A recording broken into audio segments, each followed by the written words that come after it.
Thanks for clicking on the link. I appreciate it. If you don't mind, hang out for a minute or two. I'll make this as quick as possible. Just a quick little PSA about Lake Lanier, Georgia. Last week, my wife and I were out in the cove like we often are, and hung out for a few hours, watched a game, had dinner, watched the sunset, and we're coming back in at dusk, so it was almost dark. As we rounded a corner, I did a scan of the landscape, as I often do, to make sure there's no boats coming our way, and saw something just out of the corner of my eye. Pulled up my binoculars to see what it was, and it was a person, a 20-year-old young man swimming across the lake. All by himself, nobody around, easy quarter of a mile from shore. We pulled back around because I had to realize that he had to be in trouble or he wouldn't be out in the middle of the lake like this. It's too far for anybody to swim. There's a lot of drownings in Lake Lanier, and I'm glad we turned around that day. So we turned the boat around, and as we got close enough to where I thought he could hear me, I yelled out, "Are you okay?" And he didn't respond. Gave him about 10 seconds to respond, and I yelled out again, "Are you okay?" And again, he didn't respond. I figured maybe he's in trouble. So I tried out one more time. "Do you speak English?" Wanted to make sure that he understood what I was saying. And no response. At this point, I figure he's likely in trouble. So we got close enough to where I could throw him a life ring, which I did. And it landed about 12 feet away from him. And he started swimming toward it immediately. So I kind of had a feeling he was indeed in trouble. So I brought the boat back around and put the back end of the boat closer to him so he could climb on board. We got close enough. I put the engines in neutral and came to the back deck to greet him. And told him to come up on the back deck. I put the ladder out for him.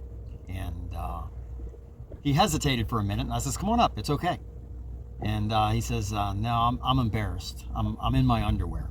I was like, "Embarrassed is one thing, but let's get over that right now. Let's get you up on the boat because I think you're in trouble." So got him up on the boat. My wife went and got him a towel so he could wrap up and feel a little bit more comfortable and dry off. And he was shivering. And the water is 72 degrees last week, so it was quite cold. As he sat there shivering, I said, "Well, let's get him to where he needs to go." So I started questioning him on where he was going to, and he couldn't answer. He didn't really have a good grasp of where he was. So I asked him where he came from, and he immediately knew he came from a dock. Well, there's very few docks in this area that he's at, and I turned around and pointed at the one from a restaurant that's over this way, Bullfrogs, and he says, "Yes, that's it." I said, "Okay." So I told him to sit right here where I'm sitting, and we'd putter back over there and get him back on the dock. So we headed over there and got close to the dock, and I was able to get close enough for him to step off of the back of my deck here, right onto the dock, where he proceeded to get dressed. Every weekend we hear EMS, fire trucks, police, rescue, Hall County dive team going out on the boats to rescue people that have drowned. Oftentimes alcohol's involved, but a lot of times people believe they can swim across a lake. They see it, looks like it's close enough. They feel like they can do it. They're young. Doesn't necessarily have to be a young person. Older people make the same error in judgment. And they get out there and they get disoriented, or they just can't make it and they drown. And it's sad to see this time and again. A lot of people will attribute it to the lake being haunted, which is nonsense. I've been out here for 22 years, never seen anything haunted, never had any problems. But then again, I don't drink when I'm out here, and I don't swim beyond my capabilities.